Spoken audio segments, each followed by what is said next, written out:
yakni Bthah jong khubor la wanraj phi daga fatafat online shopping store.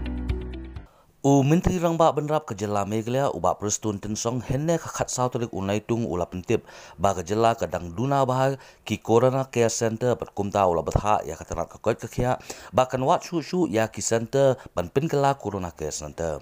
Discussed also about the Corona centers because as of today we don't have much centers in not only in Shillong but in the state itself.